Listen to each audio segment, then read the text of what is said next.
spiritual literature of the world has virtually nothing about the challenges of two equal people trying to make it together. And I think what really makes it difficult is what is the conditioning of the culture to make it seem as though the early romantic stage extended forever into the future was what a good relationship is. So we meet somebody, we get our sexual, emotional needs deeply satisfied, and then we give the other person, without realizing it, the job to make us happy. That's their function that we expect them to fulfill. And the minute they stop fulfilling that function of making us happy, we start resenting them. Our resentment shows, and then they start resenting us for our resentment. And pretty soon, it's two mirrors reflecting each other, with the resentment increasing as it goes down a very predictable downward spiral that leads either to divorce or to living together in constant battle and conflict, or, in an attempt to avoid that, going dead and losing the passion and juice. And it's apparently most challenging to steer one's ship through those rocky waters and emerge with a solid, creative, loving relationship. And our work is an attempt to point how to do that. Now, this is derived from your own lives, so I wonder if you could give me an example of how this happened to you, and how you made some progress, how it enabled you to move. Well, I think one of the biggest changes in our relationship came when we started implementing this open-hearted listening process, because up until then, when one of us had something that we deeply wanted to be heard around, that was very important to us, when we attempted to say it, our partner would meet us with defensiveness, and it would never go through, and then we'd end up with more resentment and frustration. And when we started using this process, something so deeply relaxed in me and in us, because we knew by definition, if there was something we wanted our partner to hear, it would be heard. So I think we need to get right to the basics of it. What is open-hearted listening? Well, open-hearted listening is an attempt to deal with this fundamental thing that almost every couple has to deal with, what Martha referred to as defensiveness, which takes various forms.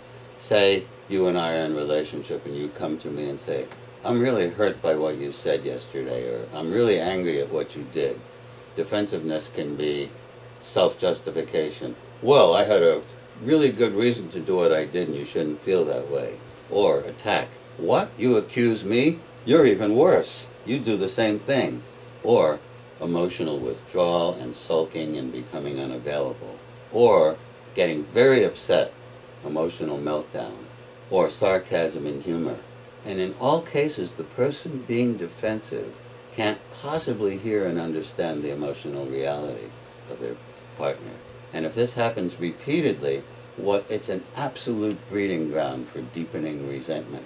And this is what actually happens in most couples. And how can you have a serious intimacy if you can't come to your partner, tell them what's bothering you, and be deeply heard and understood? So open-hearted listening is a way to get past that. So at one point you experimented with this with each other and found that it worked. We did. Absolutely. And we all were amazed. Not that it worked, but yes, that it worked, and that from seeing how it worked, we made a commitment to use it whenever our partner asked us to do open-hearted listening. So what about other people? People go to your workshop for a weekend and they learn how to do this. Can they take it on the road and make it work? We wouldn't be seriously interested in giving our workshops unless we felt deeply that the stuff that we're conveying can be done at home. I think when someone sees the beauty and depth and importance and necessity of something like open-hearted listening, then they form the intention to learn how to do it at home. Sometimes they'll give us a call now and then, or come to another workshop, or have, if they live nearby, have a private session or two, or a phone session. Sometimes they'll do it entirely on their own. But absolutely, if one sees the need for it, one can learn to do it on his or her own. So in this conversation, I'm hearing that you see your work together as a spiritual path for couples. And I think that that deserves some further comments. I think we Yes. both have something to say about that. I just want to say that we're not trying to convey a particular religion or spiritual path. But to me, what this means is that we all, consciously or unconsciously, are looking for something very deep, which could be called unconditional love, connection to the source, great peace, tremendous happiness and fulfillment, a sense of I'm here to do something and I'm doing it, gladness to be alive, and that the world we mostly inhabit, compared to that, is like a form of sleep or dream. And to us, intimacy as a spiritual path means for two people to join together as allies to help each other wake up from the dream, and to learn to the good moments to celebrate and the difficult moments to investigate, and to learn what's needed to be learned, to shine a light on all the internal difficulties so that they can be dissolved and released, and the two people can move together towards more and more unconditional love. I also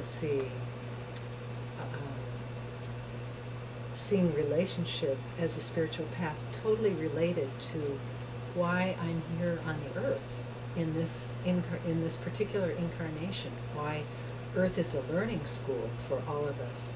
And what I've come here to learn is how to love totally, fully, everyone, everything. There is no one in the world who can elicit more of my unconsciousness, of the parts of me that I'm not aware of consciously, than my partner, who can see often when I can't see it myself because I'm in denial or because it's so habitual. So we use each other as teachers, using open-hearted listening to bring us the parts of ourselves that are still sleeping in the dark. And we consider it a gift when this is brought to our attention.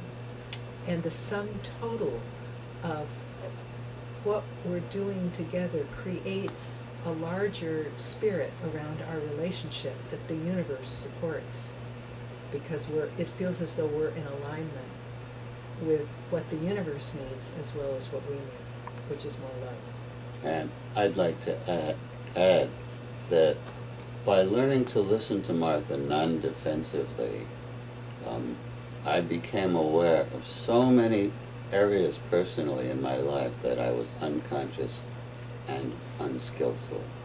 And that as a result of being able to hear each other and tune into each other deeply through the years, I think we've cleaned up our act considerably and smoothed out a lot of the rough edges. And I just feel a lot more love in our life together as a result of doing this work. So the one thing I would really want to convey to anyone who's watching this is that this stuff really works. It simply takes the motivation, the desire to end one's suffering, and the willingness to plunge into a wider sphere of unknown sweet mystery by a willingness to apply some of these tools. But more than anything else, having the intention to go beyond one's own fear and terror of intimacy. That's great. Thank you very much.